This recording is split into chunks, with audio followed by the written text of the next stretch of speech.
What if I told you that on the exact same day the British Empire suffered its most humiliating massacre in history, over 1,300 redcoats butchered, bodies hacked apart, camp turned into a sea of blood and broken rifles, a tiny, forgotten mission station just 10 miles away became the stage for the most impossible, heart-stopping, jaw-dropping victory ever recorded. 150 exhausted, fever-ravaged soldiers, ordinary Welsh farm boys, cooks, engineers, and sick men who thought they were already dead, faced 4,000 elite Zulu warriors high on the taste of victory from that very massacre. No sleep. Almost no food. Barely enough bullets. A hospital full of screaming wounded. And then the Zulus set the building on fire with the patients still inside. Spears thrusting through flames. Bayonets clashing in choking black smoke. Men fighting room by room, dragging bleeding comrades while the roof collapsed in fiery sheets. Private Henry Hook, a man who had never fired a shot in anger before, became a one-man demon in the inferno, killing Zulu after Zulu to save helpless patients as walls burned around him. Private Frederick Hitch ran through open bullet-swept ground again and again, shoulder torn open, carrying ammo until he collapsed. By dawn, over 1,000 Zulu warriors lay dead or dying in heaps in front of a pathetic wall of corn sacks. The British lost just 17 men. And in the most controversial move in military history, the government rushed through 11 Victoria Crosses, the most ever awarded for a single battle, not just for bravery, but to bury the shame of the day's earlier disaster and stop the entire British Empire from collapsing in Africa. This is not the watered-down Hollywood version you've seen in movies. This is the raw, uncensored, minute-by-minute nightmare pulled from the survivors' own handwritten letters, blood-stained reports, and never-before-combined eyewitness accounts that no other YouTube channel has ever dared to tell with this level of shocking, emotional, gut-wrenching detail. You will feel the heat of the flames. You will hear the screams. You will taste the fear and the unbreakable brotherhood that turned certain slaughter into immortal legend. If you think you know Rorke's drift, you don't. Not until you hear it like this. Stay with me until the final dawn twist, when exhausted men looked out and saw 1,000 dead warriors and realized they had just saved an empire. This story will hit you in the chest and never leave. What if I told you that on the single most catastrophic day in British imperial history, when over 1,300 redcoats were massacred in the red dust of Isandlwana, their bodies mutilated and left for the vultures, a tiny band of just 150 exhausted, half-sick soldiers 10 miles away stared into the face of 4,000 battle-crazed Zulu warriors and refused to break? These weren't hardened veterans. These were young Welsh lads, cooks, engineers, and patients too ill to march, left behind to die. They had almost nothing left, no sleep for days, stomachs empty, rifles with dwindling ammunition. Yet they built a fortress of corn sacks in 90 frantic minutes and then fought for 12 straight hours through the blackest, most terrifying night imaginable. Imagine the scene, flames roaring through a hospital roof while wounded men screamed for mercy. Zulus kicking in doors and thrusting short stabbing spears through walls of fire. British bayonets flashing in the orange glow as men grappled hand-to-hand in choking smoke thick enough to blind you. The air filled with the metallic smell of blood, the crack of rifles, the thunder of war cries, and the desperate prayers of boys who thought this was their last breath.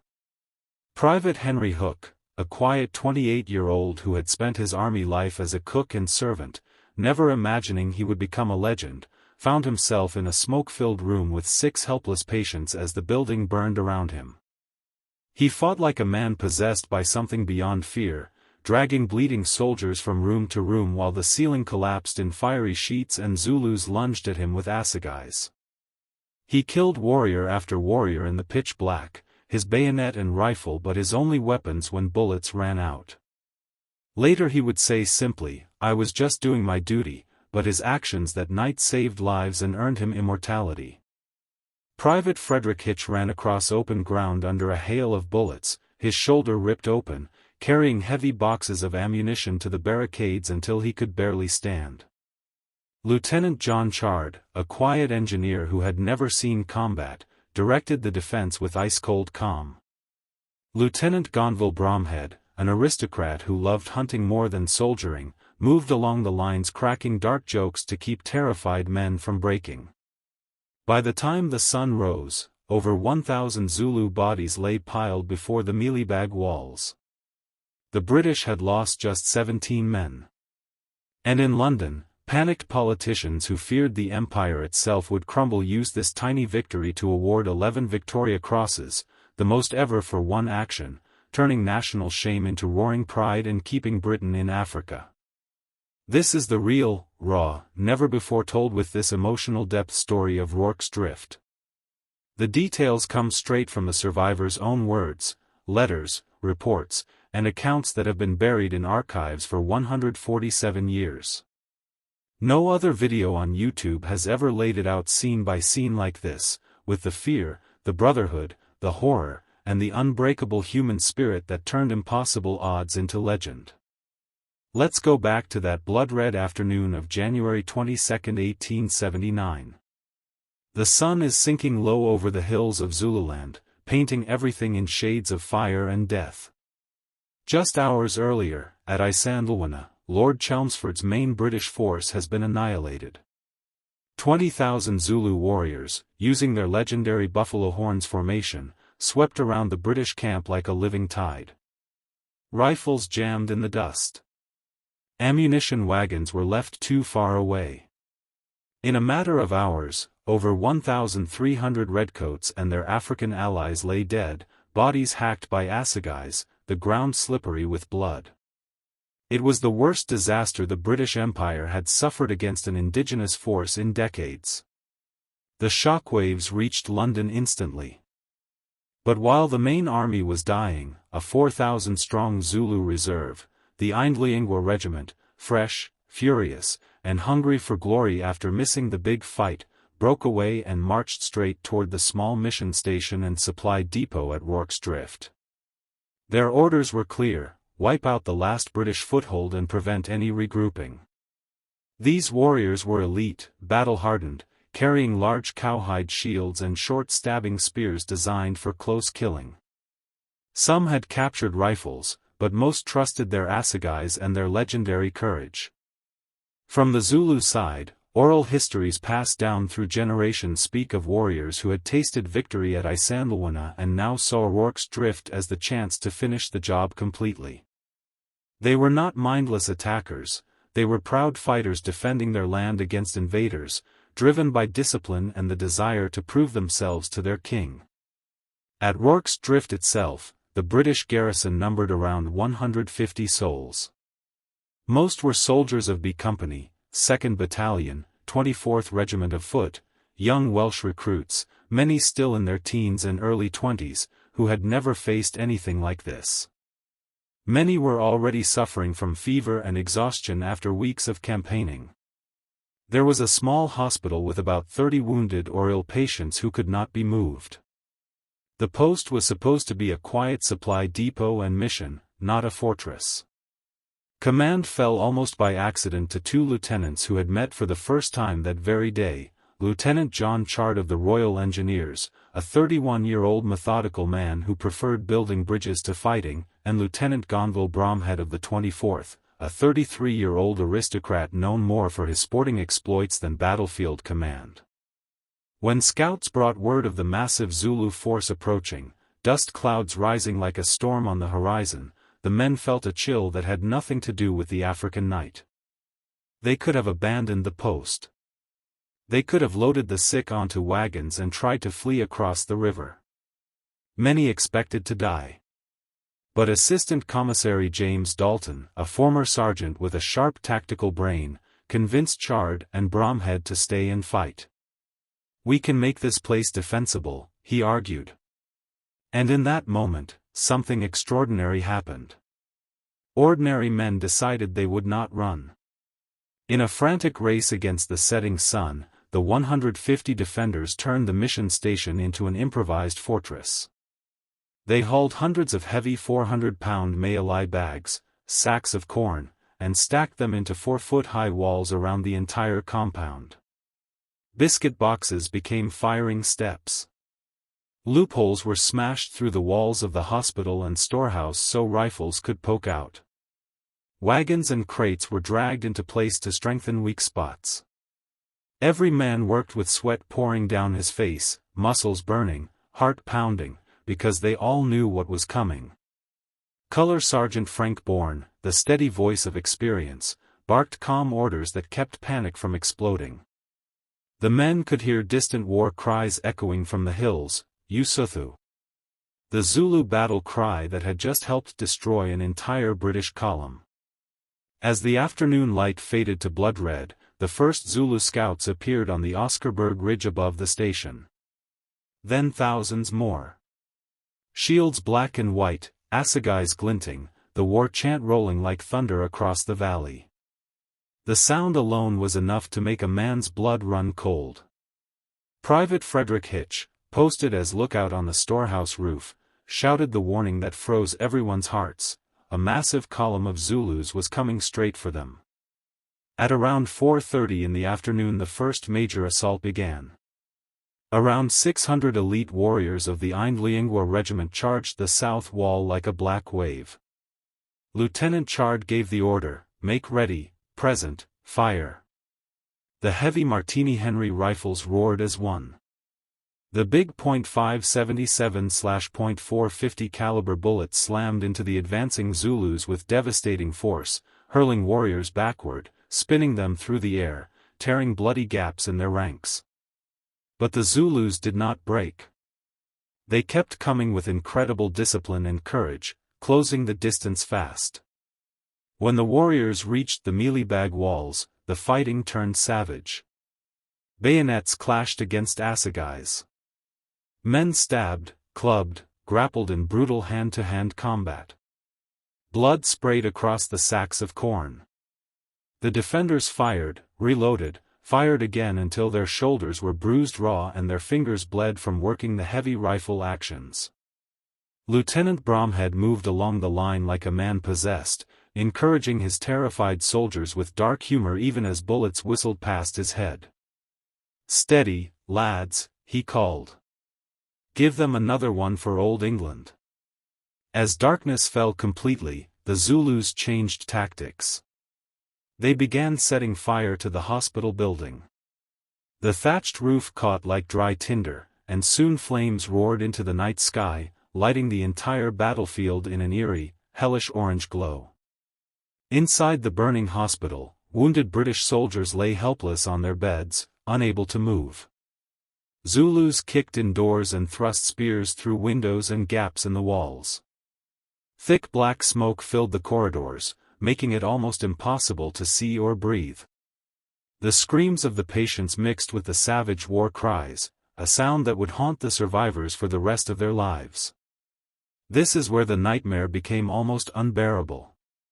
Private John Williams and others had been holding a room for over an hour, but when their ammunition ran out the Zulus burst in, killing one defender and 2 patients.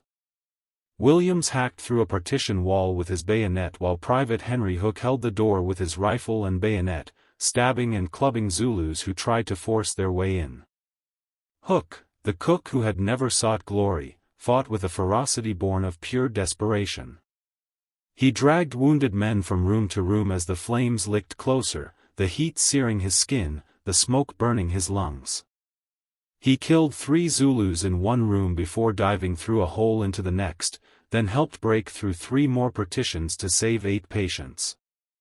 The building was collapsing around them, walls glowing red, ceiling beams crashing down in sparks and flames.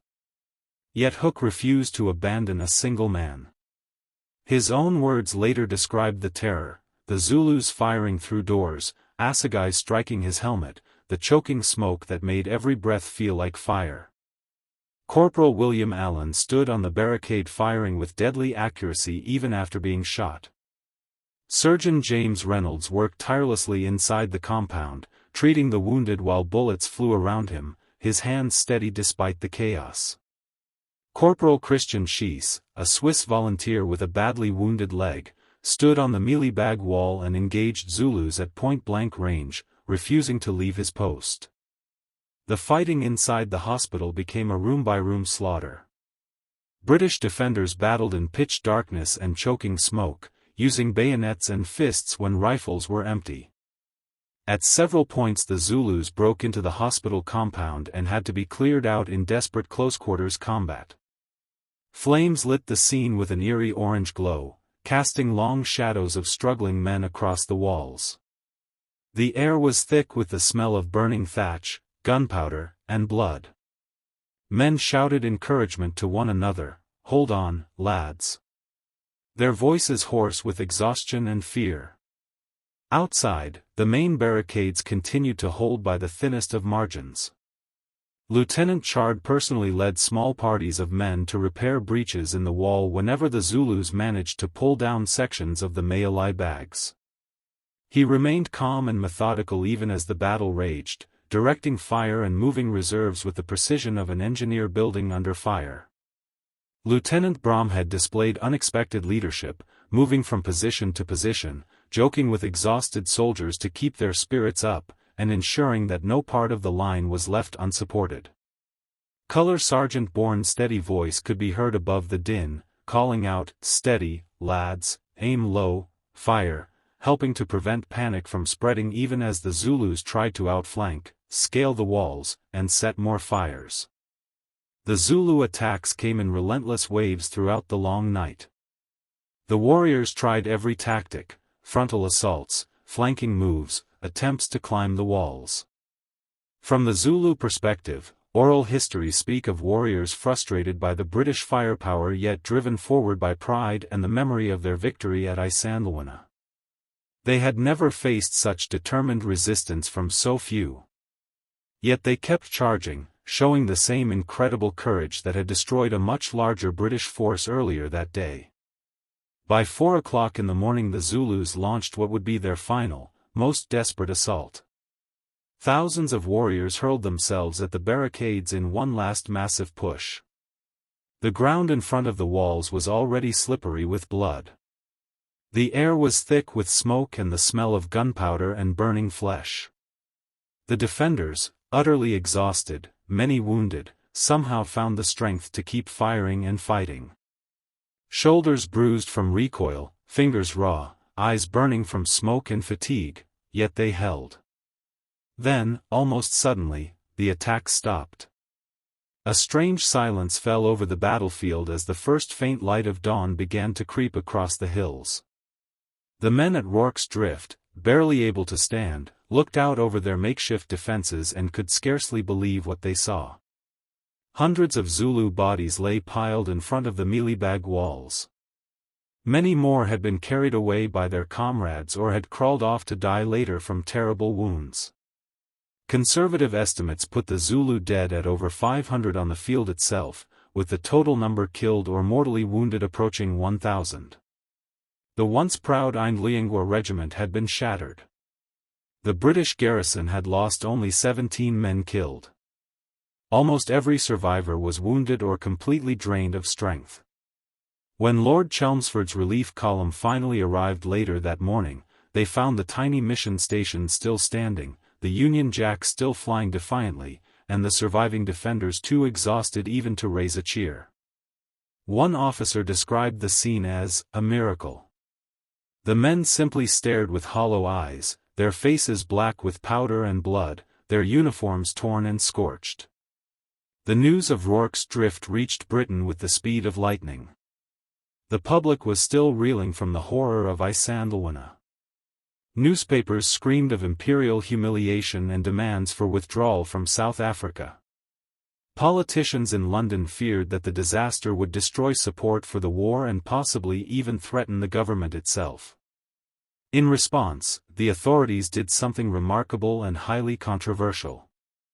They rushed through recommendations for 11 Victoria Crosses to be awarded to the defenders of Rorke's Drift, the largest number ever given for a single military action in British history.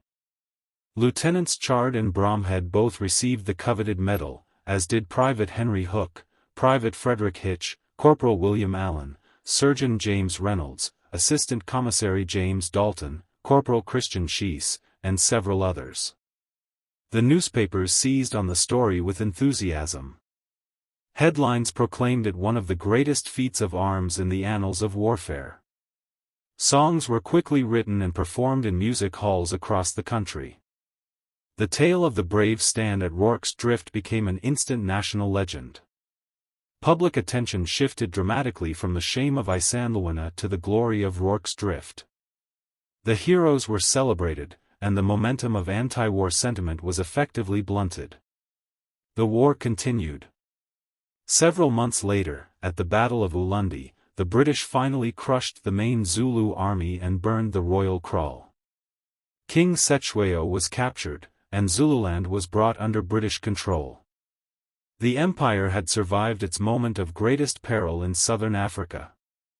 While historians continue to debate how much direct military impact the defense of Rorke's Drift actually had on the overall campaign, there is little doubt about its enormous moral and political significance. At the precise moment when British prestige and confidence were at their lowest, this small band of ordinary soldiers delivered a story of courage and defiance that restored faith in the imperial project. It proved, or at least appeared to prove, that British soldiers could never truly be defeated, no matter the odds. The men who fought at Rorke's Drift were not professional heroes or legendary warriors. They were young recruits, engineers, doctors, cooks, and volunteers who simply refused to give up when everything seemed lost.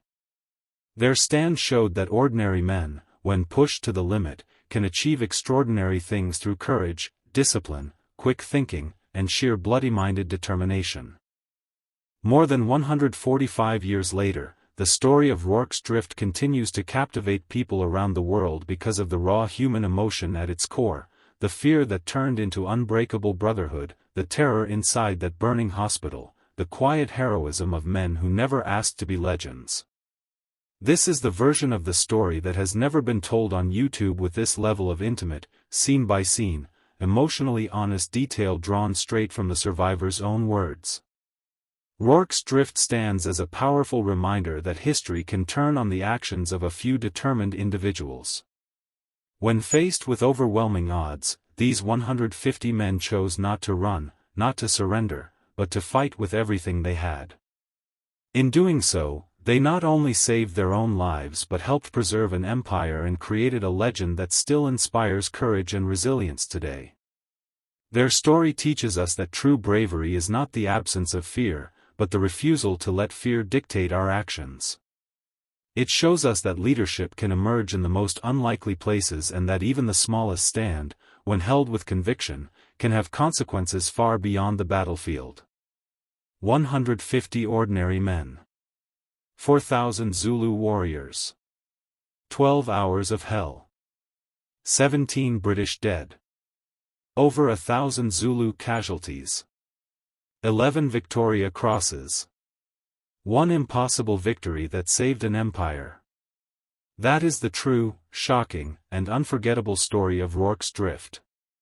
If this story hit you as hard as it hit me, smash that like button right now. Drop the name of the hero who moved you most in the comments. Was it Hook fighting in the flames, Hitch running through bullets, or Chard holding the line with quiet steel? I read every single comment. Subscribe and hit the bell because there are more untold, raw military stories like this waiting, stories the history books gloss over and the algorithm doesn't want you to see. The British Empire didn't fall that night, because 150 ordinary men looked death in the eye and said, "Not today." I'll see you in the next battle. Stay legendary, stay human.